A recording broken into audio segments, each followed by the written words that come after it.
Mateo 24 al 27. Pero antes que alguien nos regale una oración. Vamos a arrancar con una oración. Que alguien sea abriendo esto.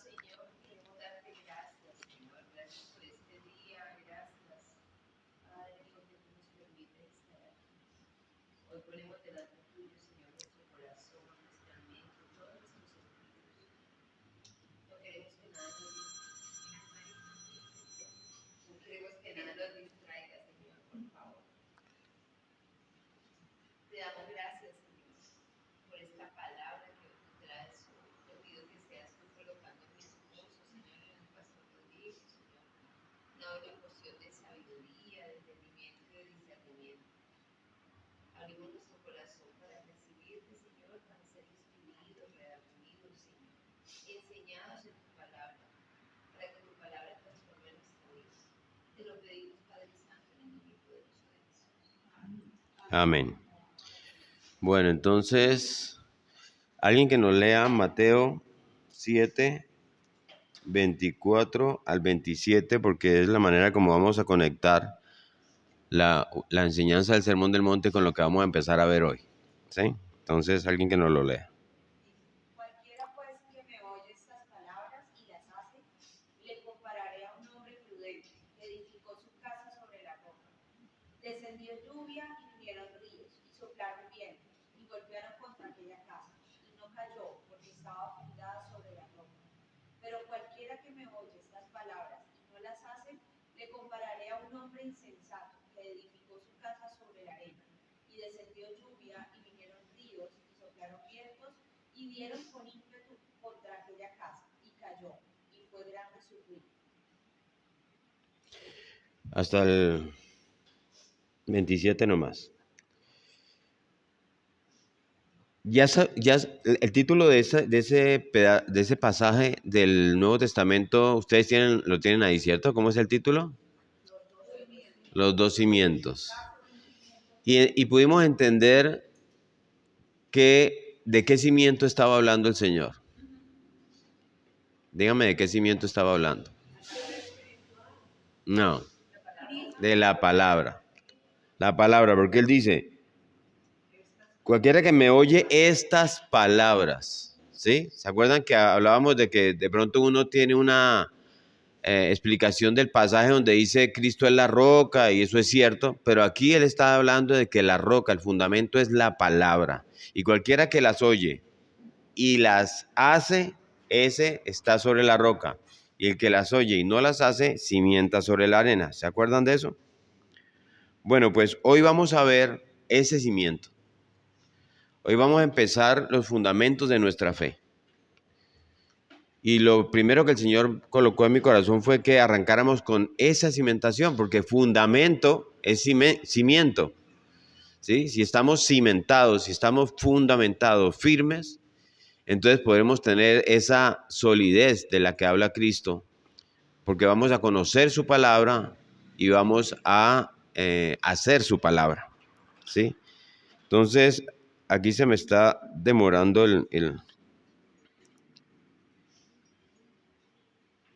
el archivo en descargar, pero no, ya acaba de llegar. Entonces vamos a hablar sobre varios fundamentos. Yo luego les voy a pasar la lista, pero vamos a empezar por la palabra de Dios, la Biblia, la palabra de Dios. Ustedes vieron el mensaje ayer en WhatsApp, si lo pudieron ver. Fundamentos de nuestra fe. Hoy vamos a ver la Biblia, la palabra de Dios, primera parte. No pude con una sola, primera parte. De pronto vamos a hacer algunas de los fundamentos, pero vamos a hablar de la Biblia, luego Dios Padre, Dios Hijo, Dios Espíritu Santo. Luego vamos a hablar del hombre, el pecado, la salvación, la iglesia, pero sí, y me falta uno ahí, no recuerdo qué es, la salvación, la iglesia. Bueno, luego ya les traigo la lista de los fundamentos donde está soportada nuestra fe. ¿Sí? Hoy vamos a arrancar con el primero, que es la Biblia, la palabra de Dios. Entonces, la Biblia no fue escrita en un año específico. Hoy vamos a aprender bastante historia, pregunten.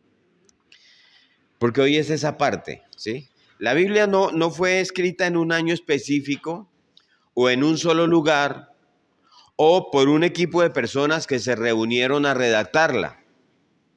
¿Sí? No, señor, la escritura de la Biblia tiene una historia y no sé, ojalá que ustedes puedan entender lo fascinante hoy que es la historia de la Biblia, que nos va a llevar detalladamente a entender todo este proceso que implicó su elaboración, ¿sí? Entonces la Biblia realmente es una colección de escritos hechos por más de 40 personas en diferentes épocas durante un periodo de cerca de 1500 años y en 3 continentes distintos. ¿Ustedes se imaginan eso? Más de 40 personas. Algunos dicen que 40, 42 porque hay unos desconocidos. Entonces por lo menos son más de 40 personas, ¿sí? 1500 años. Durante 1500 años, imagínate. Y el resultado de esos escritos de diferentes personas, 40 personas que no se conocían y vivieron en diferentes periodos durante esos 1500 años, es una increíble unidad y coherencia de la que vamos a hablar más tarde en la segunda parte. ¿Sí? Que no solamente nos confirma su autenticidad, sino que revela que por encima de todas estas personas hay un solo y verdadero autor, quien inspira esta escritura. ¿Ustedes saben quién es? El Espíritu Santo de Dios. ¿Sí? Entonces no existe en la historia humana un solo libro que pueda llegar a comparársele. Ni en su divulgación, es el libro más divulgado en la historia de la humanidad, ni en su aprecio, es el libro más apreciado, ni en las citas que se sacan de él, como dice la Biblia la Biblia lo dice, aunque no lo digan de la Biblia, está en la Biblia, ¿sí? Y ni siquiera en las críticas y ataques que ha recibido. Ningún otro libro se compara con la Biblia, ¿sí? Entonces, ¿cómo empezó su escritura? Porque hoy vamos a hablar de eso. Ya vimos cuánto tiempo aproximadamente tomó su elaboración. ¿Cuánto tiempo? 1500 años, ¿sí? Pero ¿cuándo empezó? ¿Y cuándo se terminó de escribir o se compiló y se organizó? Entonces, si somos cuidadosos en la revisión de este registro, vamos a poder seguir su rastro y vamos a determinar con cierta precisión sus fechas. No digamos que sea exacto, pero con cierta precisión las fechas que tienen que ver con la Biblia. ¿Sí? Ahora, ¿por qué lo vamos a hacer? ¿Sí? Hay 1000 respuestas a eso. ¿Sí? Pero hay un versículo en el Evangelio de Juan que yo quiero que ustedes lean y que ojalá lo pudieran memorizar y me parece la mejor respuesta a esa pregunta. ¿Por qué vamos a averiguar cuándo empezó, cuándo terminó y cómo se hizo la Biblia? ¿Sí? Y vámonos al Evangelio de Juan, al capítulo 20.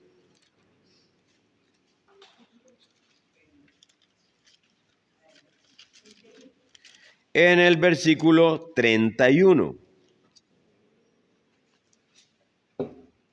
Y dice, pero estas, refiriéndose a las escrituras, se han escrito para que creáis que Jesús es el Cristo, el Hijo de Dios, y para que creyendo tengáis vida en su nombre. ¿Sí? Para eso. Eso resume todo lo que la escritura es. ¿Sí? ¿Serán importantes las escrituras? Estas escrituras están hechas ahí, están puestas para nosotros, para mostrarnos a Jesús como el Hijo de Dios, como el Salvador y para que tengamos vida eterna a través de creer en Él. ¿Sí? Para eso son las escrituras. Son las que dan testimonio del Señor Jesús. Hay mucho que decir de las escrituras. Su infalibilidad, su inerrancia, su suficiencia, pero sobre todo su poder transformador. Yo he querido partir esta enseñanza, como les dije al principio, de los fundamentos de la fe cristiana, ¿sí? Sobre la Biblia, que es la enseñanza sobre la Biblia, la palabra de Dios, en 2 partes. La primera es, ya les dije, su historia fascinante que yo he querido llamar Rastros de un mensaje indestructible.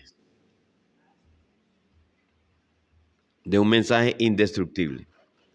Y la segunda, que vamos a verla en la siguiente clase, que es su valor y su poder transformador, es decir, ¿por qué la Biblia? Entonces, la primera parte le vamos a llamar rastros de un mensaje indestructible y la segunda parte, ¿por qué la Biblia? ¿Sí? Empecemos pues por el comienzo de esta fascinante historia. Cómo se elaboró, cómo se llevó a cabo su proceso de consolidación y vamos a seguir los rastros de este mensaje indestructible. Los primeros escritos de la Biblia fueron establecidos hace casi 3.500 años. La Biblia nos relata que cerca de 2.670 años después del primer día de la creación, ya cercano a la edad de 80 años, Dios se le revela por primera vez a un hombre en medio del desierto del Sinaí. ¿Saben qué hombre era ese? Moisés. Entonces vamos a Éxodo, capítulo 3, versículos 1 al 6. ¿Me ayudas con el Excel?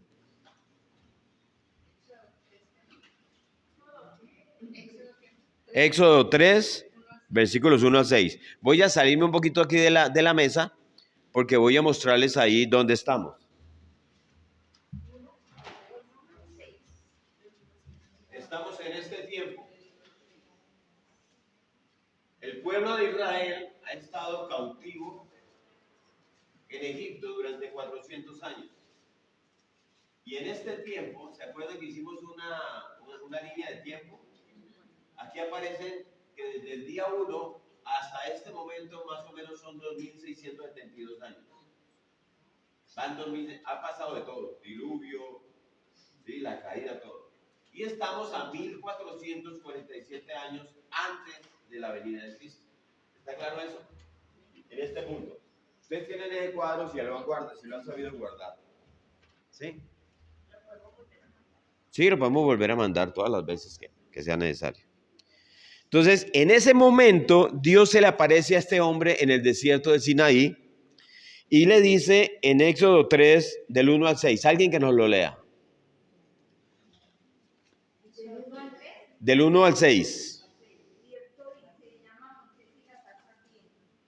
Cierto día Moisés se encontraba apacentando el rebaño de su suegro Yetro, quien era sacerdote de Madián. Llevó el rebaño al corazón del desierto y llegó al Sinaí, el monte de Dios. Allí, delante del Señor, se le apareció en un fuego ardiente en medio de una zarza. Moisés se quedó mirando lleno de asombro porque la zarza estaba envuelta en llamas y no se consumía. Esto es increíble, se dijo a sí mismo. ¿Por qué esa zarza no se consume? Tengo que ir a verla de cerca. Hasta el 6. Cuando el Señor vio que Moisés se acercaba para observar mejor, Dios lo llamó desde el medio de la zarza. Moisés, Moisés, aquí estoy, respondió él. No te acerques más, le advirtió el Señor. Quítate las sandalias porque estás pisando tierra santa. ¿Y qué le dijo? Yo soy el Dios de tu padre, el Dios de Abraham, el Dios de Isaac y el Dios de Jacob. Cuando Moisés oyó esto, se cubrió el rostro porque tenía miedo de mirar a Dios. Se le aparece por primera vez a Moisés de 80 años. ¿Sí? Dios le indica en ese momento que él tiene que regresar a Egipto, de donde él había salido hace 40 años. ¿Sí? ¿Para qué? Para que libere a su pueblo de la esclavitud.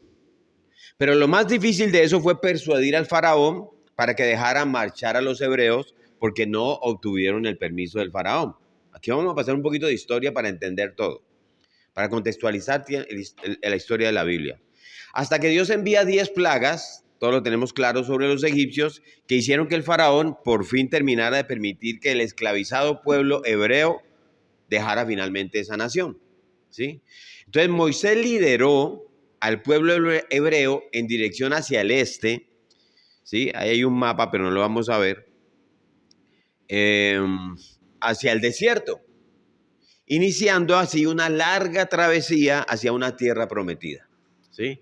Partieron 600,000 hombres, sin contar mujeres y niños, en una gran caravana que se movía muy lentamente alejándose de Egipto y apartándose para enfrentar 40 años de desierto. Pero luego de transcurridos 2 meses, en el mes tercero, Dios se le manifiesta de nuevo a Moisés. ¿Qué le dice en Éxodo 19, del 1 al 6? Vámonos a Éxodo 19, del 1 al 6. Alguien que nos lo lea. Es el mes tercero de la salida de los hijos de Israel de la tierra de Egipto. En el mismo día llegaron al desierto del Sinaí. Habían salido de Refidim y llegaron al desierto de Sinaí y acamparon en el desierto, y acampó allí Israel delante del monte, y Moisés subió a Dios, y Jehová lo llamó desde el monte diciendo: así dirás a la casa de Jacob, anunciarás a los hijos de Israel: vosotros visteis lo que hice a los egipcios y cómo os tomé Sobre las alas, águilas, sobre alas de águila. alas de águila, y os he traído a mí. Hasta el 6. Ahora pues, si diréis, oído a mi voz, Si diereis oído a mi voz, y guardaréis mi pacto, vosotros seréis mi especial tesoro sobre todos los pueblos, porque mía es toda la tierra, y vosotros me seréis un reino de sacerdotes y gente santa. Estas son las palabras que dirás. Estas son las palabras que dirás a los hijos de Israel. ¿sí? ¿Sí ven? Y estas son las palabras que dirás a los hijos de Israel, ¿sí? Entonces en Éxodo 20, en el siguiente capítulo, Dios confiere en el monte Sinaí que los 10 mandamientos directamente a Moisés. Además de ahí en adelante una cantidad de leyes que deberían regirlos como pueblo escogido, que él dice ahí, ustedes van a ser ese pueblo escogido, va a ser un pueblo apartado. Y luego vamos a Éxodo 24, vamos a seguir el rastro, ¿sí? Y en Éxodo 24, 12, Dios le dice a Moisés otra vez. Éxodo 24, 12. Entonces Jehová dijo a Moisés: sube a mí al monte y espera allá, y te daré tablas de piedra y la ley y mandamientos que he escrito para enseñarles. Entonces, sube, que tengo cosas que te tengo que entregar, que yo he escrito para enseñarles. ¿Sí? Entonces Moisés empieza a escribir todas las leyes, todas esas leyes que Dios le da directamente, y aunque la Biblia no cita al faraón del Éxodo por su nombre, sí da la fecha exacta en el momento en que esto está sucediendo en el libro de Primera de Reyes, capítulo 6, versículo 1. Vamos allá. Primer libro de Reyes, capítulo 6, versículo 1.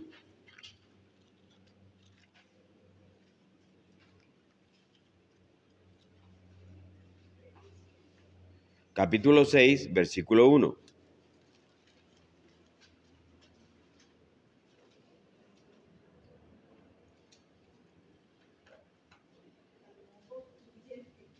Sí, señor. Entonces mire lo que dice aquí. En el año 480, después que los hijos de Israel salieron de Egipto, han pasado 480 años, ¿sí? El cuarto año del principio del reino de Salomón sobre Israel, en el mes de Siv, que es el mes segundo, comenzó a edificar la casa de Jehová. ¿Qué me dice eso a mí? Que Salomón entonces comenzó a construir el templo en el cuarto año de su reinado, 400 años después de que el pueblo, los hijos de Israel salieran de Egipto. ¿Está claro eso, cierto? Entonces, se estima que el cuarto año del reinado de Salomón fue hacia el año 966. Eso está claramente documentado. Antes de Cristo, 966 antes de Cristo. Entonces, a partir de ahí, la fecha de inicio, 480 años para atrás, del Éxodo hebreo, entonces pudo haber sido entonces en el 1447. Si tú coges el 966 y le sumas los 480 años, entonces da 1447 antes de Cristo o 2670 años después del primer día de la creación. La tabla de tiempo que les mostré. ¿Sí me copian? Es decir, lo que quiero ahí es ubicar la fecha. Ubicar la fecha. La Biblia nos está dando una fecha para ese momento, ¿sí? Porque ahí es donde Dios le dice a Moisés, empieza a escribir. Eso es lo que quiero que tengamos claro. ¿Cuándo se empezó a escribir la Biblia? ¿Sí? Entonces uno podría decir, eso fue por allá 1447 años antes de Cristo, antes de la venida de Cristo, ¿sí? La gente normalmente no asume los años después de la creación, pero como nosotros tenemos una línea de tiempo, tenemos ahí que son 2670 años después del primer día de la creación, ¿sí? Entonces, durante casi todo el libro de Éxodo, como estamos viendo ahora, y uno lo ve en Levítico, y uno lo ve en Números y en Deuteronomio, se nos dice que Dios le hablaba todo el tiempo a Moisés. Si ustedes miren, y le habló a Moisés, y le habló a Moisés, y le habló a Moisés, ¿sí? Es más, si ustedes ven Éxodo 33, vámonos a Éxodo 33, devolvámonos allí. Éxodo 33, en el versículo 11, dice que Dios le hablaba a Moisés como un compañero. Éxodo 33, 11. Y hablaba Jehová a Moisés cara a cara, como habla cualquiera a su compañero. ¿Sí ven? Aquí dice, dentro de la carta de reunión, el Señor hablaba con Moisés cara a cara, o sea, entraba a su casa. Sí, ahí hablaban como compañeros. ¿Sí? Entonces Moisés habría de estar escribiendo todo lo que Dios le habla hasta completar el libro. ¿Sí? Y entonces nos vamos para Deuteronomio. Vámonos para Deuteronomio. Deuteronomio capítulo 11. Y en el versículo 18, ahora ya Dios instruye al pueblo hebreo sobre cómo llevar ese libro que le puso a escribir a Moisés y las bendiciones que van a venir por guardar cuidadosamente los mandamientos que él ha prescrito allí. ¿Sí? Entonces, Deuteronomio 11, 18 dice, por tanto, pondréis estas mis palabras en vuestro corazón y en vuestra alma, y las ataréis como señal en vuestra mano, y serán por frontales entre vuestros ojos. Y el 19 dice, y las enseñaréis a vuestros hijos, hablando de ellas cuando te sientes en tu casa, cuando andes por el camino, cuando te acuestes y cuando te levantes. Y las escribirás en los postes de tu casa y en tus puertas para que sean vuestros días y los días de vuestros hijos tan numerosos sobre la tierra que Jehová juró a vuestros padres que les había de dar, como en los días de los cielos sobre la tierra. Porque si guardareis cuidadosamente todos estos mandamientos, yo os prescribo para que los cumpláis y si amáis a Jehová con vuestro Dios, andando en todos sus caminos y siguiéndolo a él. ¿Sí? Entonces, ahí está Dios diciéndole las bendiciones de seguir eso que él ha prescrito, que él le ha dicho a Moisés. Y usted pasa a Deuteronomio 17, del 18 al 20, y entonces Dios les dice, va a haber reyes en su pueblo, va a haber reyes. ¿Sí? Y todo rey cuando se siente en su trono deberá escribir una copia de este libro y leerlos todos los días de su vida. Deuteronomio 17, del 14 al 20. Vamos para allá. Voy a leerlo rápido.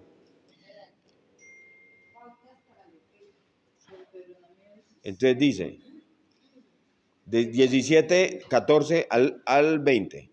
Cuando hayas entrado en la tierra, le está diciendo al pueblo de Israel, o sea, a Moisés, ¿sí? Dice, que Jehová tu Dios te da y tomes posesión de ella y la habites y digas, pondré rey sobre mí, como todas las naciones que están a mi alrededor. ¿Se acuerda que ellos después piden un rey?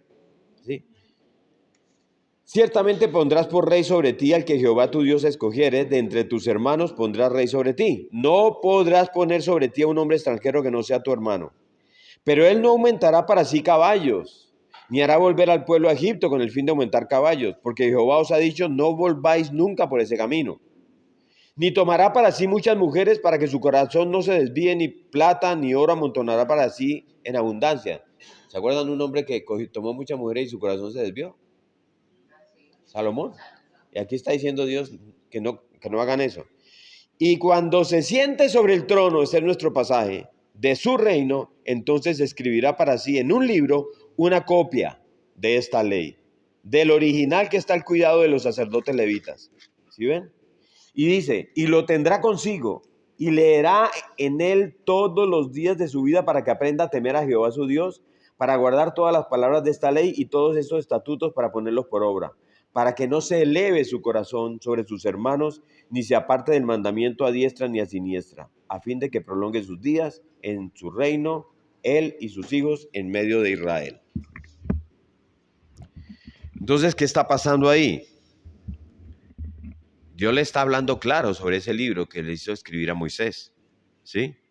Y vámonos a Deuteronomio 31, donde nos dice que eso debe ser leído en una asamblea en toda la nación de Israel, cada 7 años. Vámonos a Deuteronomio 31, del 9 al 13. Dice, y escribió Moisés esta ley y la dio a los sacerdotes hijos de Leví, que llevaban el arca del pacto de Jehová, y a todos los ancianos de Israel. Y les mandó Moisés diciendo, al fin de cada 7 años, en el año de la remisión, en la fiesta de los tabernáculos, cuando viniere todo Israel a presentarse delante de Jehová tu Dios, en el lugar que él escogiere, ¿qué? Leerás esta ley delante de todo Israel a oídos de ellos. Harás congregar al pueblo, varones y mujeres y niños, y tus extranjeros que estuvieren en tus ciudades, para que oigan y aprendan y teman a Jehová vuestro Dios y cuiden de cumplir todas las palabras de esta ley.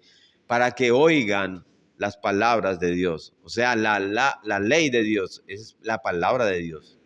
¿Sí? Entonces, ¿qué pasa? En este último libro, Deuteronomio, de los primeros 5 libros de la Biblia, ¿sí? Dice que Moisés terminó de escribir esto en un libro. Vámonos a Deuteronomio 30, devolvámonos un momentico, 30, 24. Ahí pegadito, estamos pegaditos. Ahí dice, 31, 24 al 26. 31, 24 al 26. Y cuando acabó Moisés de escribir, ¿sí ven? Las palabras de esta ley en un libro hasta concluirse, ya lo terminó.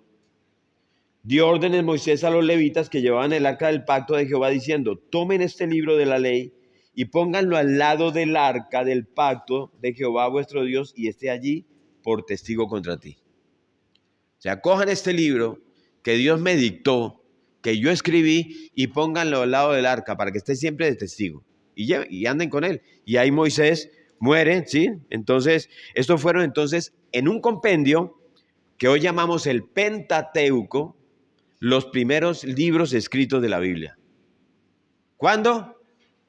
1447 años antes de Cristo. ¿Sí? Los primeros 5 libros. ¿Sí? Desde Génesis, donde Dios le habla a Moisés sobre cómo él llevó a cabo la creación del mundo, del universo, cómo se produjo la caída del hombre y cómo estableció su plan de redención desde antes de la fundación del mundo, él se lo cuenta a Moisés. Y le habla sobre Abraham, y le habla sobre Jacob, le habla sobre Isaac, todo esto, ¿sí? Y ese es el registro de más de 2.700 años de historia. ¿Se acuerdan? 2.760 y pico que estamos después del primer día de la creación. Todo eso, más el establecimiento de las leyes sobre ese pueblo, fueron escritos y llevados por este pueblo hebreo. ¿Dónde? Al lado del arca. Dice Moisés, llévenlo al lado del arca del pacto. Probablemente algunos en tablas de madera, en cueros de animales, que eran pergaminos guardados en rollos. Después vamos a ver, yo creo que para otra clase, cómo es atacada la Biblia desde esa perspectiva, ¿sí? Por eso esos escritos los conocemos hoy como el Pentateuco, porque penta significa 5, teuco, rollos, los 5 rollos. De Génesis a Deuteronomio, ¿sí? Los 5 rollos, que es la Torá para los judíos, o la enseñanza, la ley para los judíos, ¿sí? Entonces Josué sucede a Moisés y realiza campañas militares por la conquista de la tierra de Canaán. Y al igual que a Moisés, Dios le habló a Josué. Y vamos al versículo 8 del primer capítulo de Josué, y miren lo que Dios le dice a Josué. Está ahí adelantico. ¿Ah? Josué 1:8, ahí seguidito.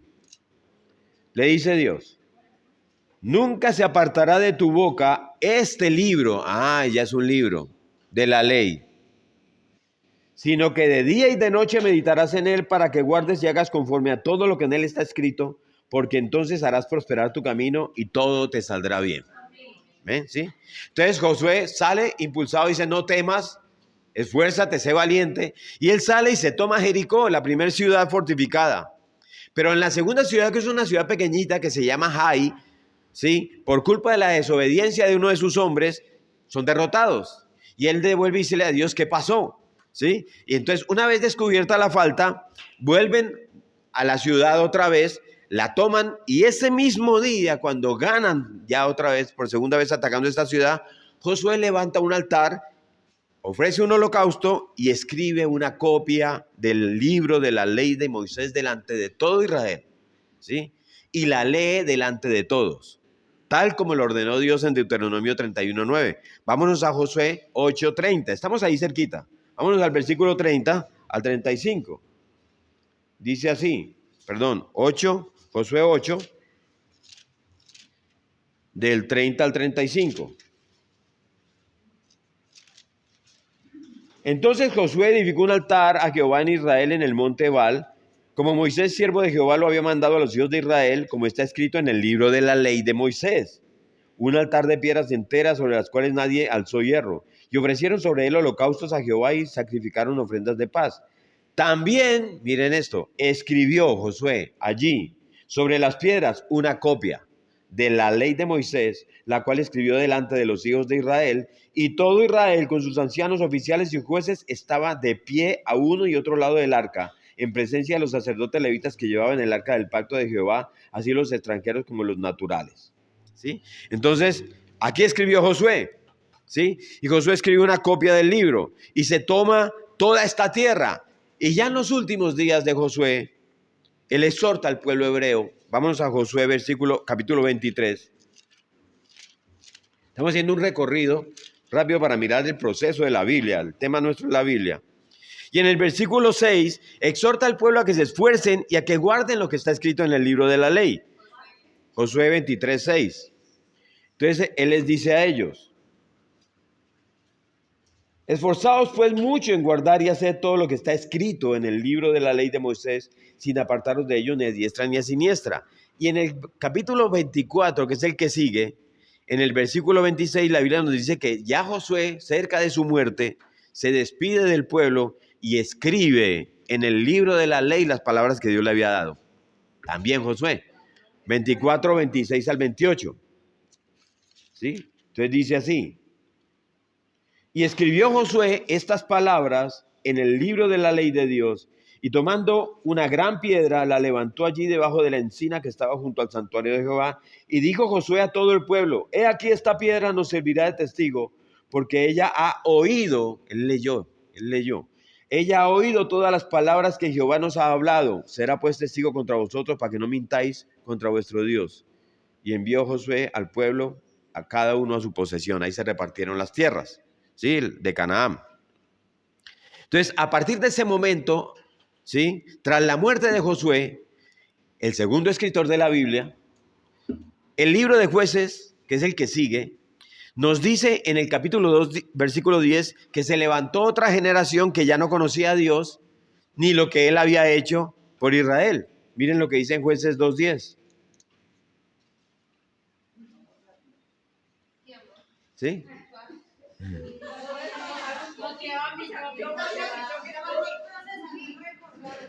Vamos en un recorrido sobre el pasaje. Bueno. Sí. Bueno. Entonces, miren, 2:10. Jueces 2:10. Jueces 2:10. ¿Sí?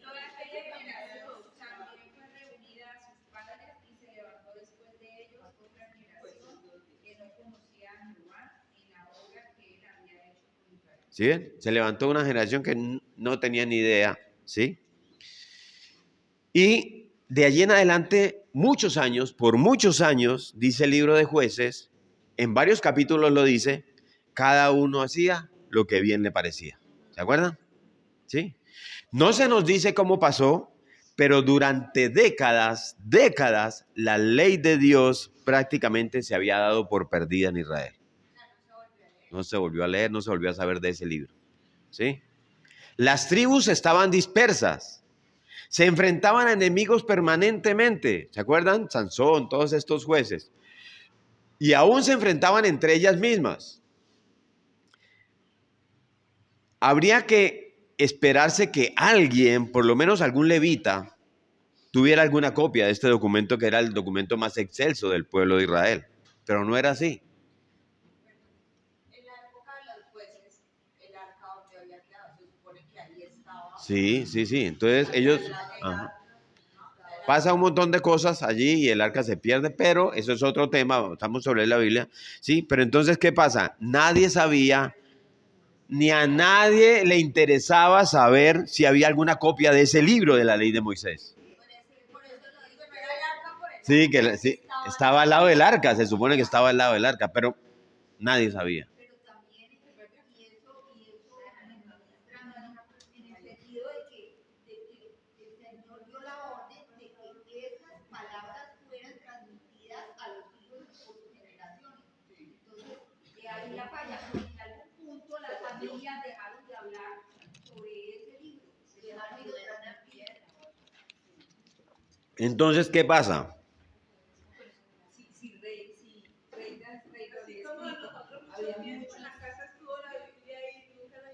Por ejemplo, ahora vamos a tocar ese tema, ¿sí? Y aunque Israel era en principio una teocracia, ¿sí? Que es un sistema de gobierno en el que el poder político se sujeta a la autoridad moral y normativa de Dios, ¿sí? El pueblo estaba perdido. El periodo de jueces fue terrible, ¿sí? Y eventualmente ellos claman por un rey, ¿se acuerdan? Y Dios se los da. Pero si no había ley, ¿cómo iban a gobernar esos reyes? ¿Sí?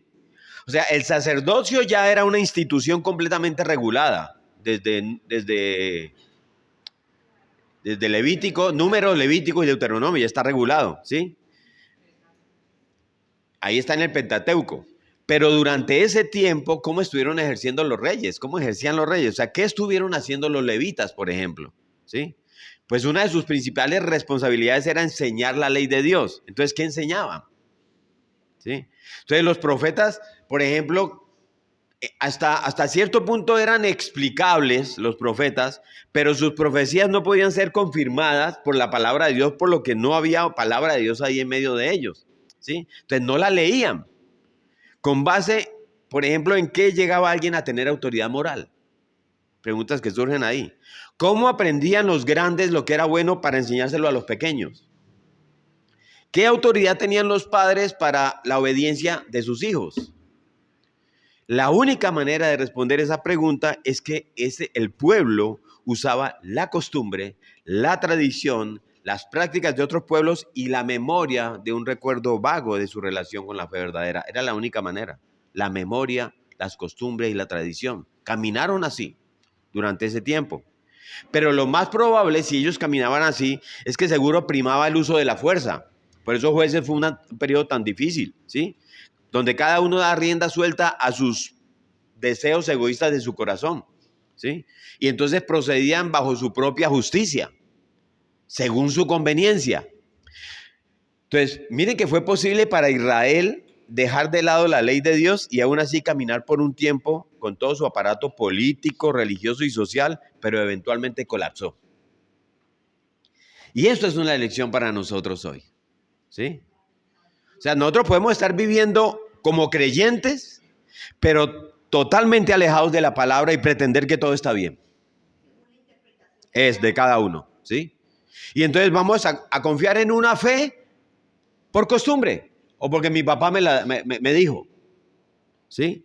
Y usamos palabras correctas en determinados ambientes, pero con una falsa devoción. Nos aprendemos un lenguaje cristañol que no está en nuestro corazón. Amén, gloria a Dios, aleluya. Hermano, ¿cómo es? En victoria, ¿sí? O sea, podemos practicar determinadas actividades y vivir en nuestros propios términos como viven los cristianos. ¿Sí me siguen? O sea, vivir una falsa adoración. Podemos hasta mantener artificialmente las instituciones, la iglesia, los ministerios, sostenerlos y hacer muchas cosas de hombres. Y lo sabemos porque es que eso les pasó a Israel, que dejó de lado la ley de Dios, Pero lo único que puede preservar al pueblo de Dios de la idolatría y de la apostasía es tener su palabra en el centro. ¿Sí? Si quitamos la palabra de Dios, no hay una fuente de autoridad confiable.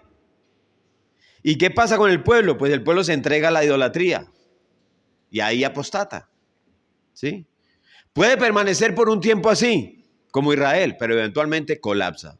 Y creo que ese es el camino del pueblo de Dios hoy día. ¿Sí?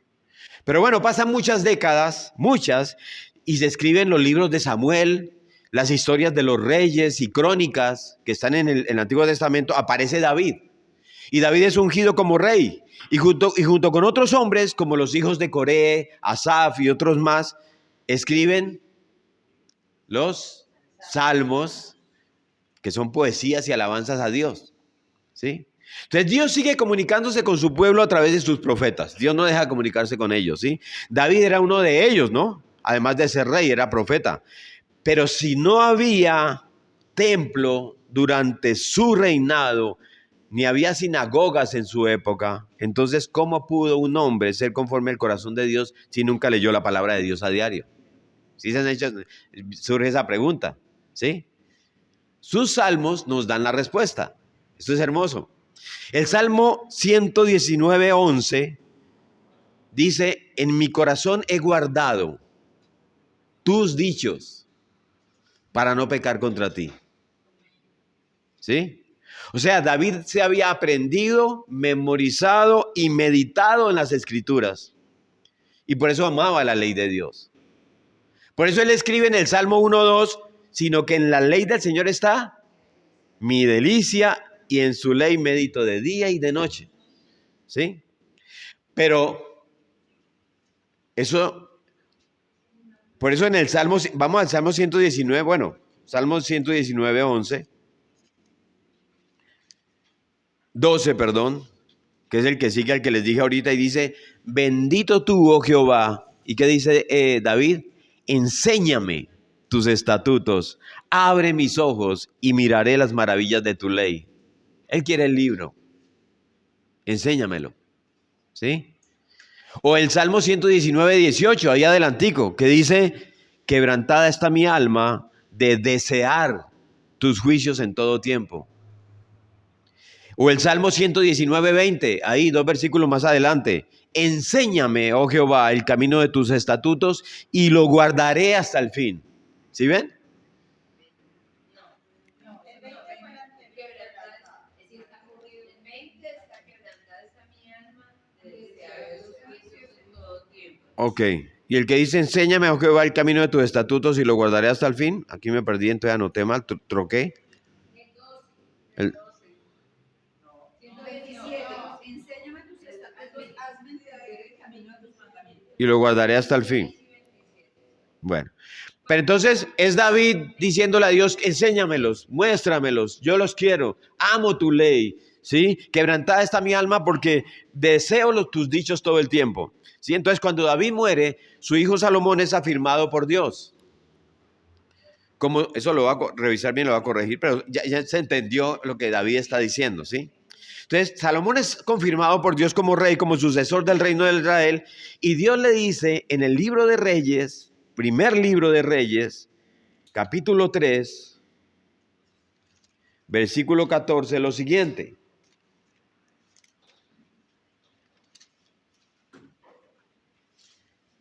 Eso es Dios a Salomón, el hijo de David. Y si anduviereis en mis caminos, guardando mis estatutos y mis mandamientos, como anduvo David, tu padre, ¿qué? Si haces eso, ¿qué? Que sus Biblias, síganme. Primera de Reyes 3:14. Yo alargaré tus días. ¿Sí? Primera de Reyes 3:14. O sea, si haces eso, o sea, si sigues mis mandamientos, mis estatutos, los guardas como David, yo alargaré tus días. Salomón construye el templo y coloca el arca del pacto en el lugar santísimo. ¿Sí? Que ya lo hemos visto. Sí. Y como estás haciendo el recorrido, se refuerza mucho. En varias partes de la Biblia, el Señor nos está diciendo que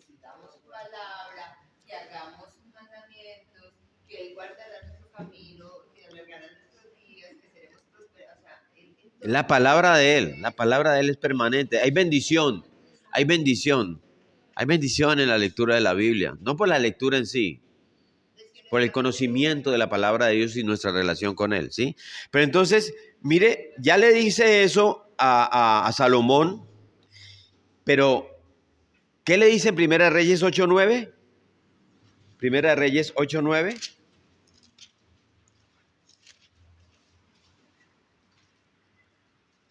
En el arca ninguna cosa había sino las 2 tablas de piedra que ya había puesto Moisés en Horeb, donde Jehová hizo pacto con los hijos de Israel cuando salieron de la tierra de Egipto. ¿Qué nos está diciendo? Ahí no está el libro del rollo de la ley. Ya no estaba. Ya no estaba. Salomón expande el reino. Tiene un reino próspero. Él es rico, sabio, pero se desvía. ¿Se acuerdan que le había advertido?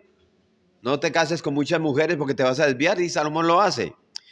Y él escribe libros de sabiduría ante su situación, porque entra en conflicto él mismo, y escribe Eclesiastés, Proverbios y Cantares, ¿sí? Pero no guardó la ley de Dios como su padre David, y la nación se divide. Y hacia el norte se nombra la nación como Israel, y hacia el sur como Judá, ¿sí? Y comienza una sucesión de reyes en los 2 reinos donde casi todos hacían lo malo delante de Dios, unos más que otros. Eso dice la palabra. Pero no se cumple lo ordenado por Dios en Deuteronomio 17, que leímos que cada rey debía escribir, ¿se acuerdan? Y tener una copia personal de la ley y leerla. Eso no se cumple. Ningún rey lo está haciendo. ¿Por qué? ¿Dónde está? ¿Sí? Sin embargo, Dios sigue mandando profetas y aparecen Elías, Eliseo, Jonás, Oseas y otros más. Hasta que un joven rey, que sucede a su padre, que fue uno de los reyes más malvados, empieza a gobernar desde los 8 años, ¿sí? El reino de Judá. Este rey se llamó Josías. A sus 18 años, un jovencito de 18 años, él recibe una noticia del sacerdote del templo que se encontraba dando instrucciones para reparar unas grietas ahí en la edificación, ¿sí? Y miren lo que nos dice en el segundo libro de Reyes, capítulo 22. Segundo libro de Reyes, capítulo 22, versículo 8.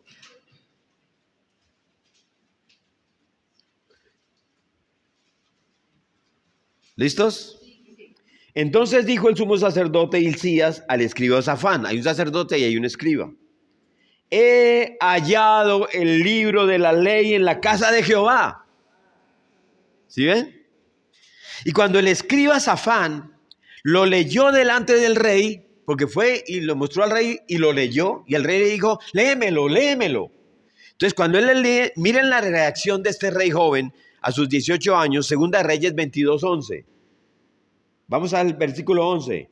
Y cuando el rey hubo oído las palabras del libro de la ley, ¿qué hizo? Rasgó sus vestidos. Y luego el rey dio orden al sacerdote Hilcías y a Ahicam, hijo de Safán, y a Cor, hijo de Micaías, al escriba Safán y Asías, siervo del rey, diciendo, id y preguntad a Jehová por mí y por el pueblo y por todo Judá acerca de estas palabras de este libro que se ha hallado. ¿Sí? Y entonces con esa reacción de este joven rey, miren la respuesta de Dios tan preciosa en el versículo 18 al 20. Mas al rey de Judá que os ha enviado para que preguntaseis a Jehová, diréis así, Jehová habló, Dios habló. Así ha dicho Jehová, el Dios de Israel, por cuando oíste las palabras del libro y tu corazón se enterneció y te humillaste delante de Jehová. ¿Se acuerdan? Se rasgó las vestiduras. ¿Sí? 18 al 20. Capítulo 22, del 18 al 20. Segunda Reyes, estamos en el 22. Y tu corazón se enterneció y te humillaste delante de Jehová cuando oíste lo que yo he pronunciado contra este lugar y contra sus moradores, que vendrán a ser asolados y malditos, y rasgaste tus vestidos y lloraste en mi presencia. También yo te he oído, dice Jehová. ¿Sí? Por tanto, de aquí yo te recogeré con tus padres y serás llevado a tu sepulcro en paz, y no verán tus ojos todo el mal que yo traigo sobre este lugar. ¿Sí ven? Tú leíste, no solamente encontraste el libro y lo dejaste por ahí, lo quisiste leer, lo pusiste a leer a todos, ¿sí? ¿Y qué pasa con eso? Pues si tú lees mi palabra, yo te oigo. Cosa tan hermosa la palabra de Dios, ¿sí? Entonces, esa es la Torá, esa es la Torá, ese es el Pentateuco, ¿sí? Pero ya se han escrito más libros, ya vimos, ya escribieron Josué, ya escribieron Jueces, ya escribieron Proverbios, Salmos, entre otros, Crónicas, Reyes. Josías muere y el profeta Jeremías escribe también de parte de Dios a su sucesor, a Joacim, un hijo de él, para que hiciera lo bueno como su papá y que evitara la caída de Jerusalén porque vienen los babilonios. Este rey no solamente desobedece, sino que era igual de malo que su abuelo y su tatarabuelo, y quema el rollo que Jeremías le entrega, ¿sí? Que venía de parte de Dios. Y ahí viene la debacle. Y la nación de Judá cae en manos de los babilonios, ¿sí? ¿Al mando de quién? Nabucodonosor, correcto. Y de ahí en adelante son 70 años los que la nación de Israel va a vivir bajo cautiverio, en cautiverio, bajo el imperio babilónico inicialmente y luego bajo el imperio medo-persa, ¿sí? El templo es destruido.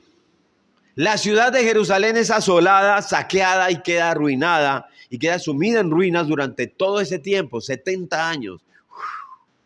Tierra, polvo, arena, ¿sí? Ezequiel y Daniel, Zacarías y Ageo siguen profetizando en medio de la cautividad allá en Babilonia, ¿sí? Luego de casi cumplidos los 70 años, el rey persa del momento le permite a ellos reconstruir Jerusalén. ¿Se acuerdan quién le pidió? Nehemías, ¿sí? Vino un líder judío que llora y le dice a Dios, quiero que me ayudes a regresar, ¿sí? Él es un constructor y va a reconstruir el templo con un grupo de judíos.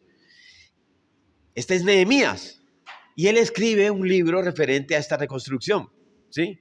Pero también hubo un restaurador espiritual que no era Nehemías, fue Esdras, el sacerdote, ¿sí? Siglo V antes de Cristo. Estamos acercándonos. Entonces, lo que hizo Esdras fue tomar, además del libro de la ley de Moisés, todos los demás escritos que habían sido hechos por estos hombres de Dios, incluyendo a Nehemías e incluyendo un libro de él mismo, y darle ahora sí un sentido como de libro. Lo recopiló, ¿sí? Y lo que Esdras hace es algo que se llamó el canon. El canon viene de la palabra caña o vara de medir. Esta es la medida de la palabra de Dios, ¿sí? Entonces, él reunió todos estos escritos como en una lista de lo que realmente iba a ser el libro base de la fe de los judíos.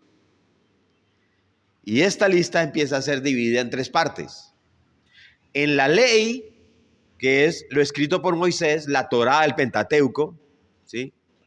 Los libros de los profetas, ya han escrito Isaías, ya escribió Jeremías, ya escribió Ezequiel, Daniel, ¿sí?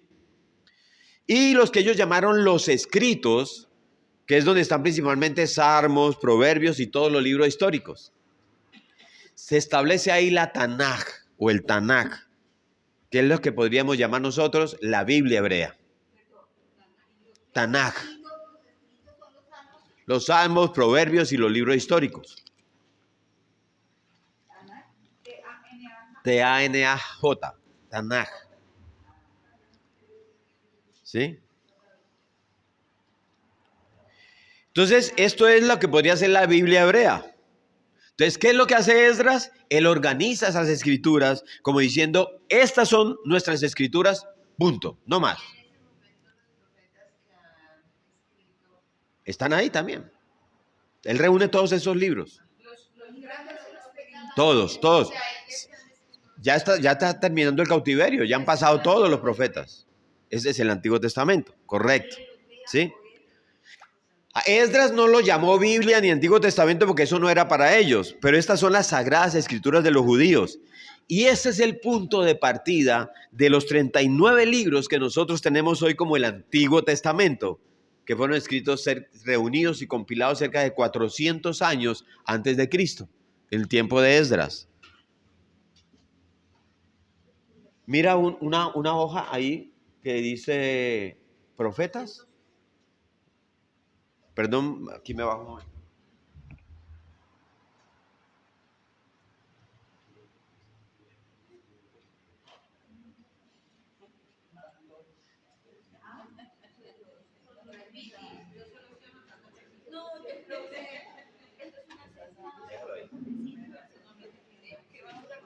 Ustedes miren esto. Aquí vienen todos los profetas. Ellos escriben libros. Cae Judá, Joacim. Viene Nabucodonosor, Persia. Pasan 70 años. Hay un primer envío con Zorobabel. Nehemías va con Zorobabel. Pero luego viene Esdras en el 457, 400 años antes de Cristo. Aún bajo el dominio persa. Ellos ya no son reyes, ya no son gobernadores. ¿Sí? Y este Esdras, en este momento, con Nehemías, Zorobabel, todo este equipo, es que se crea el canon del Antiguo Testamento, el canon de la Biblia hebrea, que es la Tanaj, ¿sí? Que para nosotros es el Antiguo Testamento, son 39 libros, ¿sí? Es el canon más antiguo de la Biblia, o sea, la lista más antigua de libros que hay de la Biblia. Y ahí no están incluidos los que llamamos deuterocanónicos o apócrifos, que no son realmente inspirados por Dios, ¿sí? Que están incluidos en las Biblias católicas, ¿sí? Esos libros no estaban en ese canon que hizo Esdras. Se habían escrito. Macabeos son libros históricos, son libros que tienen su valor histórico, pero no inspirados por Dios, y luego vamos a hablar de eso, ¿sí? De pronto en la segunda parte. Pero esto está sucediendo aproximadamente en el año 400 antes de Cristo. Entonces, resumiendo, el rey Josías encontró el libro, luego vino el cautiverio, ¿sí? Ya no había templo, ni vivían en Jerusalén. ¿Cómo llegaron hasta ahí todos esos libros que Esdras organizó? Pues como los judíos fueron dispersos a muchas naciones donde ellos podían, o sea, donde ellos no tenían templo, no tenían cómo reunirse, entonces, donde ellos podían, hacían una sinagoga, que era el lugar de reunión, ¿sí? ¿Y qué necesitaban en esas sinagogas para reunirse, para estudiar y para hacer sus reuniones? Las escrituras, ¿sí? Entonces, antes de la dispersión, antes del cautiverio, era suficiente con una copia. Les encontró Josías y la leían en el templo. Esa estaba en el templo y se leía delante de todo Israel. Pero como ahora están esparcidos, entonces fue necesario sacar copias. Y como no había fotocopiadoras antes de Cristo, entonces, ¿cuál fue la opción que ellos vieron que deberían hacer? Un grupo de hombres llamados los escribas, ¿sí? Que eran eruditos, estudiosos y conocedores de las escrituras, ¿sí? Ellos eran muy dedicados, eran prácticamente como fotocopiadoras humanas, ¿sí?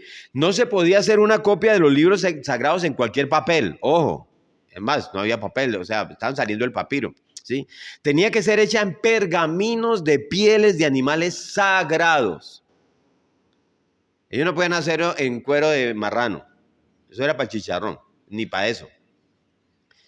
Y tenían que hacerlo mediante un proceso sagrado, uniendo las pieles para formar un rollo que era sagrado para ellos, con unos hilos especiales que eran sagrados para ellos. Iban terminando y cosían y seguían escribiendo, ¿sí? Todo ese procedimiento trazando unas letras con una tinta cuya fórmula secreta la conocían solamente los rabinos y los sacerdotes. Ellos eran los que hacían las tintas. Y tenían que ir escribiendo letra por letra y pronunciar en voz alta palabra por palabra. Entonces, si usted iba a escribir, por ejemplo, Génesis, en el principio creó Dios, ¿sí? Entonces, ellos tenían que leerla, decirla en voz alta y luego escribirla. Entonces, ellos están escribiendo Génesis 1 y cogían la pluma especial con una tinta especial en un cuero especial. Y no era cualquier persona, porque eran hombres elegidos, ¿sí? Entonces, cogían la tinta y decían, en, y escribían aquí, él, y escribían luego, y luego volvían, principio, y volvían, o sea, no les rendía mucho el trabajo. Pero lo importante no era que les rindiera, sino que la copia fuera exacta, ¿sí? Si cometían el más mínimo error, ese pedazo de cuero completo tenía que ser eliminado y quemado. No podía quedar vestigio de que algo se escribió distinto. ¿Sí? Así llevara meses escribiéndolo, ¿no? ¿Te imaginas cuando se equivocaba al tercer mes, después de todo ese cuero? ¿Sí? ¿Por qué? Porque era una copia de la palabra de Dios. ¿Sí? Ahora, cuando ellos tenían que escribir el tetragramatrón, ¿saben quién es el tetragramatrón? Son las 4 palabras de Yahweh, Yahweh, J-H-B-H, ¿sí? Que es el nombre de Dios. Ellos tenían que cambiar la pluma. Y tenían que usar una pluma nueva, porque no podía ser el nombre de Dios escrito con una pluma usada. ¿Sí? Y para escribir el nombre genérico de Dios, porque entonces ellos evitaban el nombre del Señor, entonces ellos escribían Adonai, ¿se acuerdan? O Shema, Hashem, perdón, que significaba el nombre. Ellos tenían que lavar la pluma 7 veces. Miren el proceso que ellos hacían. Entonces miren el cuidado. Investigando. ¿Sí? Entonces, sí. Entonces, esos son libros y libros que se enseñan sobre estudiosos que han llegado hasta esos tiempos y han sacado información de lo que se hacía en ese tiempo. Hay libros escritos sobre cómo se hacían esas cosas, ¿sí? Entonces, fue esa manera como se mantuvieron los escritos. ¿De qué manera? Fidedignos, confiables, ¿sí? Y fue esa manera como Esdras pudo hacer el canon de las Sagradas Escrituras, ¿sí? Y aún después también siguió haciéndose, ¿sí? Entonces, pero pasados estos 70 años de la cautividad de los babilonios y los persas, estando ya los judíos de nuevo en Jerusalén, apareció otro imperio y los dominó. Vinieron los griegos, ¿se acuerdan? Con Alejandro Magno en el nuevo imperio dominante, ¿sí? Ellos caen bajo el dominio, ¿sí? Y el dominio de Alejandro Magno fue monumental, ¿sí? Fue superior a todos los imperios de ese momento y duró hasta el año 146 antes del nacimiento de Cristo. A Alejandro Magno lo sucedieron, él muy joven, murió muy rápido, lo sucedieron sus 4 generales principales, ¿sí? Que a su muerte ellos se repartieron el imperio que había dominado Alejandro Magno y se establecieron como reyes en cada una de esas regiones repartidas. 4 regiones, ¿sí? Uno de ellos fue Ptolomeo. Él se estableció en África, específicamente en Egipto. Su hijo, Ptolomeo II, al contrario de su padre Ptolomeo I, fue muy poco diestro en la guerra, pero fue muy hábil diplomático, fue impulsor de las ciencias, de las artes y coleccionaba manuscritos, pinturas y animales exóticos. Este rey egipcio, que era del imperio griego, en el año 250 a.C., ordena para la biblioteca de Alejandría, que era una ciudad de ahí de África, de Egipto, una ciudad muy importante de su imperio, una de las maravillas de la antigüedad, si usted ha oído hablar de eso, la biblioteca de Alejandría, ¿sí? Que estuvieran allí todos los escritos que existen en el mundo, todos. ¿Para qué? Para el uso de los griegos. Ellos tenían esa cultura de la formación, de las letras, de la educación, ¿sí? Su dialecto, el griego, se impuso como lengua literaria y se extendió en todas las conquistas de Alejandro Magno, por todo el oriente. Pero Ptolomeo II se da cuenta de que no hay copias de las escrituras hebreas, ¿sí? Ni que estas eran entendidas por ninguna de su gente. ¿Por qué? Porque estaban en el hebreo original, en el idioma hebreo original. Entonces se encargó, traduzcan estos escritos, ¿sí? ¿Cuáles? Los que Esdras había compilado, ¿sí? ¿Y que estaban en qué? En cuero animal, en pergaminos, y que había muchas copias ya por ahí, ¿sí? Entonces él pidió que le hicieran una copia de esos rollos, traduciéndolo del arameo, del hebreo que estaba escrito esos rollos, a el griego, ¿sí? Que es el idioma del imperio, el imperio griego. El idioma que todo el mundo hablaba, que se llamaba griego koiné. Si quiere grabarse ese nombre para el quiz, ¿sí? Que posteriormente llegó a ser la lengua oficial incluso del Imperio Romano junto con el latín, ¿sí? Era el griego popular, el griego koiné, el griego que todo el mundo hablaba. Entonces, la idea era que hubiera una copia de estos escritos en griego para que el que viniera pudiera leerlos también, ¿sí? Entonces, ellos querían tener en su idioma una copia de todos los escritos que habían en el mundo. Y por eso este rey, un rey pagano, mandó a llamar a un sacerdote judío. Y le piden al sacerdote judío que por favor consiga un grupo de traductores para que tradujeran por separado estos escritos hebreos al griego con el propósito de poder verificar la autenticidad de la traducción. ¿Sí me hago entender? O sea, traiga gente que lo traduzca por separado para poder compararlo. ¿Sí? Según la leyenda, este sacerdote judío consiguió 6 personas letradas por cada una de las 12 tribus de Israel. Entonces, 12 por 6 son 72 personas. Pudo haber sido así, pero permítanme la duda, porque no nos olvidemos que 10 tribus allá habían sido esparcidas, ¿sí? Y dicen que estaban perdidas. Entonces, lo que pudieron haber sido simplemente son 72 personas de las diferentes tribus de Israel, ¿sí? Que aún estaban localizadas en alguna parte de esa región conocida como Judea, ¿sí? Estas personas, estos eruditos hebreos, fueron llevados y fueron tratados con especial cuidado por parte de la corte de Ptolomeo, ¿sí? Y fueron separados, llevados a una isla en diferentes espacios durante 70 días. La comparación del trabajo de estos 72 eruditos hebreos al final fue declarada milagrosa por la coincidencia perfecta de las 72 traducciones. ¿Sí? Fue aprobada. 72 traducciones exactas hechas por 72 hombres en 70 días, en 70 celdas. Se le llamó por eso la Septuaginta, que es por aquello de los 70. Septuaginta.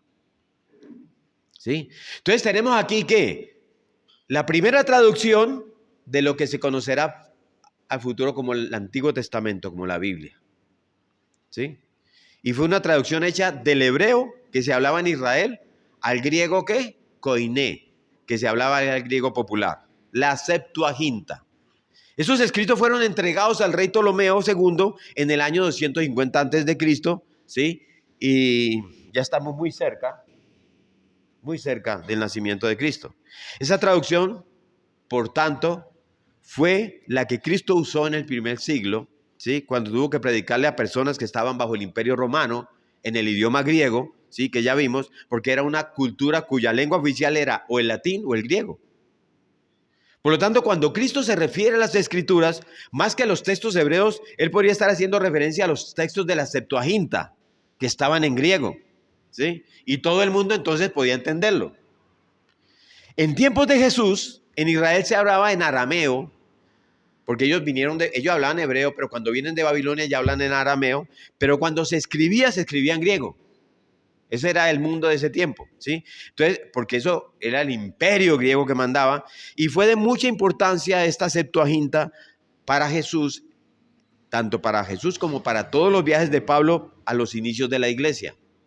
Era la Septuaginta la que se usaba. No había Nuevo Testamento, ¿se acuerdan? Estamos solamente los primeros escritos.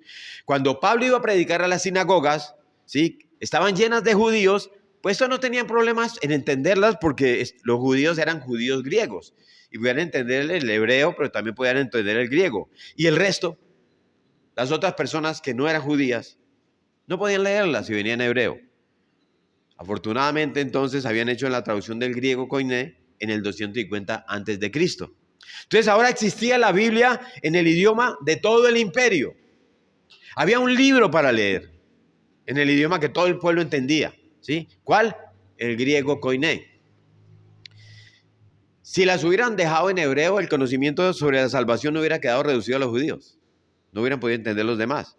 Pero ahora había una Biblia en griego. ¿Sí? Ese libro sufrió muchos ataques. Muchos. Antes de la venida de Cristo, entre los años 175 y 164, de otro de los reinos, ¿se acuerdan? 4 reinos de Alejandro Magno. Uno fue Ptolomeo, el otro fue Seleuco. De ese reino, ¿sí?, surgió un rey que se llamó Antíoco Epífanes. De ese hablamos en el libro de Daniel, ¿sí?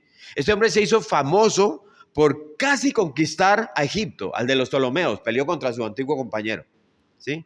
Dentro de ese trabajo que él hizo de invadir Egipto, de dominar África, pues Israel pertenecía a esa región. Entonces, ¿qué pasa? Él, dentro de ese propósito, hizo una brutal persecución contra los judíos que precipitó la revuelta de un grupo de judíos que se llamaron los macabeos. porque estaban liderados por un hombre que llamaba Judas Macabeo, perdón. Eso lo hablamos cuando el libro de Daniel, para los que estudiamos el libro de Daniel. Pero su actuar está bien descrito en ese libro, en el de los Macabeos, que es lo que la Iglesia Católica considera que deben estar en la Biblia. Sí, pero no están ahí. Uno de los libros apócrifos que fueron introducidos por la Iglesia Católica en sus Biblias.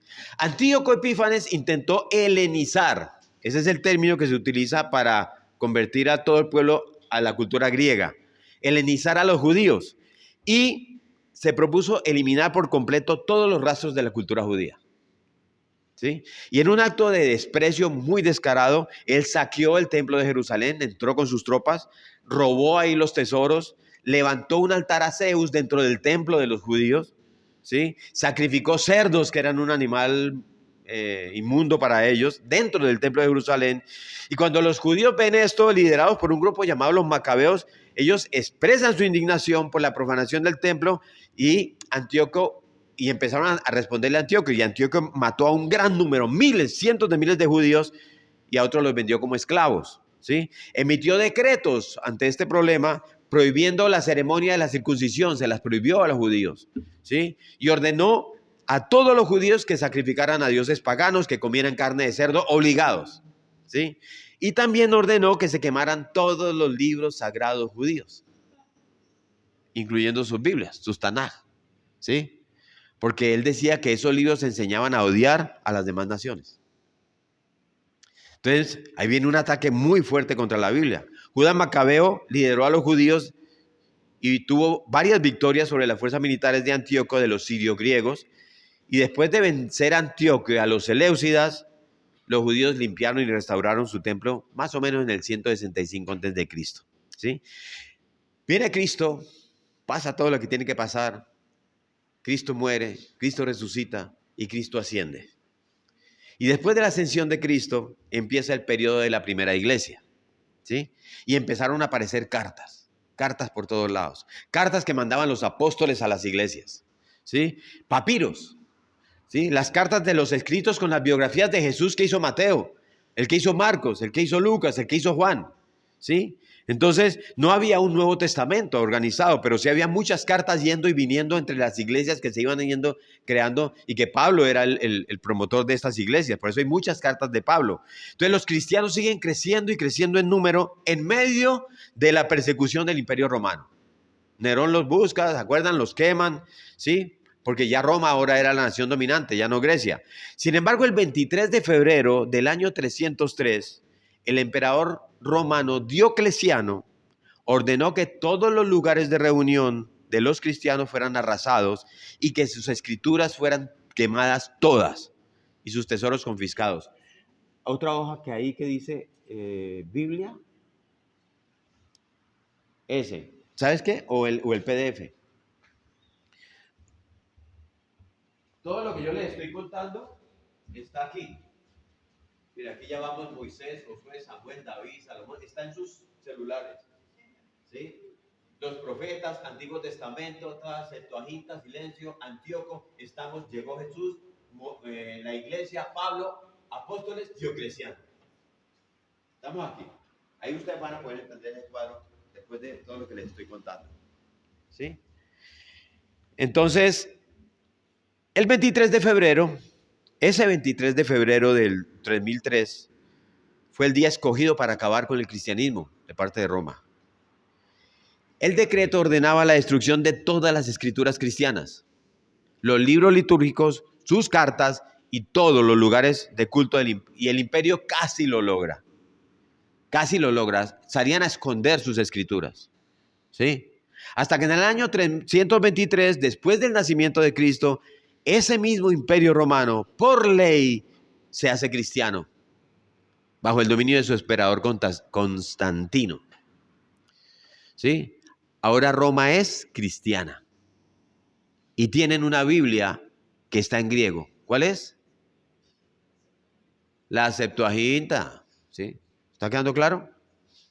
Y tienen un montón de escritos, copias y copias de las cartas de los apóstoles, de Pedro, de Juan, de Pablo, a todas las iglesias, porque la persecución no detuvo el evangelio, ¿sí? Pero entonces aparecen nuevos enemigos del mensaje del evangelio, que empezaron a infiltrar las iglesias con doctrinas de error. Y aparecen los gnósticos, con todas sus vertientes. Un montón de sectas que se dedican a producir escritos y escritos y escritos, ¿sí? Que el evangelio de María Magdalena, que el evangelio según Judas, que un montón de cosas. El evangelio según el burro de Balaam, porque él hablaba también. Todas estas cosas, ¿sí? Escritos no reales, mentirosos, para confundir los documentos que la iglesia estaba teniendo como base, ¿sí? Entonces, ¿qué hicieron entonces los líderes de esa iglesia naciente? Citaron a un concilio que se llamó el Concilio de Cartago. ¿Saben dónde queda Cartago, no? No es arriba de Obando, entre Obando y... No. Sí. En África, en el norte de África, no antes de llegar a Pereira. Allá se reúnen ellos en Cartago. Cartago era una ciudad muy importante. Ya la iglesia se había reunido 4 años antes en otro concilio que se llamó el Concilio de Hipona. ¿Saben quién era de Hipona? Agustín. Para determinar que debía haber una iglesia solamente y que era la iglesia universal y que su sede debería ser la sede principal, Roma, porque era la capital del imperio.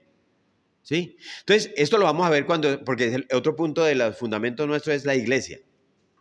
Entonces, el nombre que toma la iglesia en latín es Ecclesia, que significa iglesia, Catholicus, que significa universal, Romana. Entonces, ahí surge ese nombre. Somos la Iglesia Universal de Roma, que traducido al latín es Iglesia Católico Romana. ¿Sí? ¿Queda claro cómo se inicia eso? ¿Sí?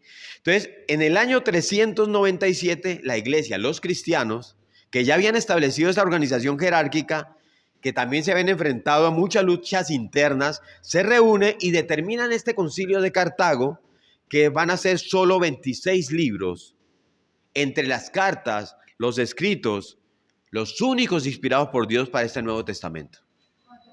26. Son los mismos 26 libros que nosotros tenemos hoy día en el Nuevo Testamento. ¿Tenemos 26? ¿Quién dijo 27? Amén. ¿Por qué? Porque Apocalipsis no estaba siendo aceptado en ese momento. ¿Sí? Ese fue un libro que requirió más concilios para poderlo considerar dentro del canon bíblico. ¿Sí? Solamente hasta el año 400 incorporaron el Apocalipsis y quedaron ahora sí los 27 libros del Nuevo Testamento que nosotros todos tenemos. Tanto la Iglesia Católica o la organización Catholicus Romanus, ¿sí? Como nosotros. Entonces, 400 años antes de Cristo, vamos atrás, se establece en la línea de tiempo el canon con los 39 libros del Antiguo Testamento. ¿Con quién? Con Esdras. Y 400 años después de Cristo, en el Concilio de Cartago, la iglesia del momento establece el canon con los 27 libros del Nuevo Testamento. ¿Sí ven tan curioso? 400 años antes de Cristo se compila el Antiguo Testamento, 400 años después se compila el Nuevo Testamento. ¿Sí? Entonces, por fin tenemos ahora sí la historia, la Biblia completa. ¿Sí? La Biblia completa. ¿Ya? Ay, joder. Van a ser 3 clases entonces. Pues me falta bastante.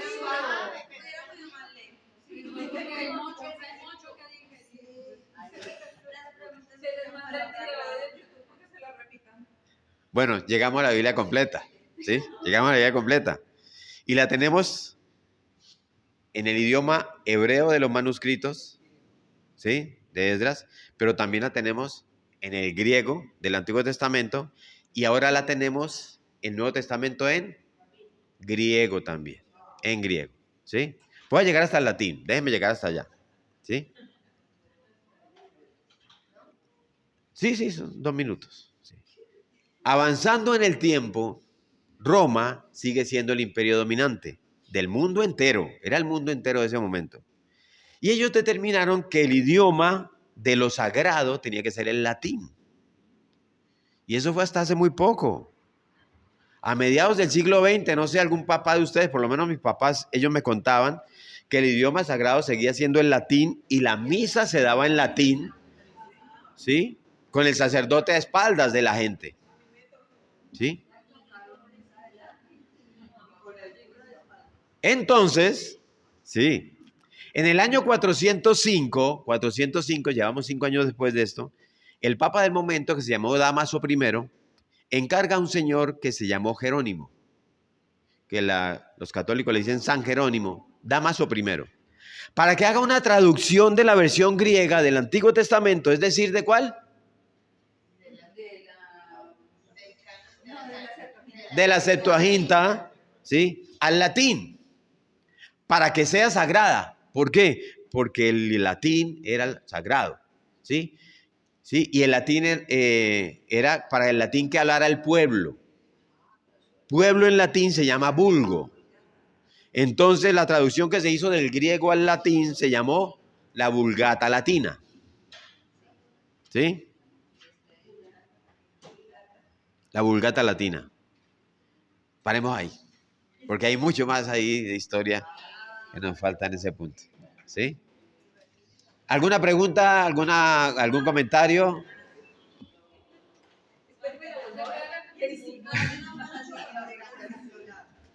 Bueno, alguien que nos ayude a cerrar con una oración. Te damos gracias, Señor, por este día. Te damos gracias, Señor, por esta clase maravillosa, Señor. Te damos gracias por la vida del pastor Rodrigo, Señor, a quien tú preparas, Señor. Yo no sé en cuánto tiempo, pero papá Dios, tanta cosa, Señor. Gracias, gracias, amado Jesús, porque tú nos exhortas, Señor, a entender cada día más, a aprender un poquito más cada día, Señor. Gracias, Maestro. Gracias te damos, Señor, por esta iglesia, Jesucristo, y de hoy, que nos acoge cada domingo, Señor, que nos acoge todos los días a través de los pastores, Señor. Gracias. Solamente tenemos gracias para decirte, Señor, para alabarte, para bendecirte, para glorificarte, Señor, y permitir en tus manos el culto de ahora, Señor, donde vamos a asistir y también a llenarnos de tu palabra. Bendito y alabado sea, Señor. Amén, amén. Les cuento que esto es como un seminario de 6 meses que lo estamos compilando en...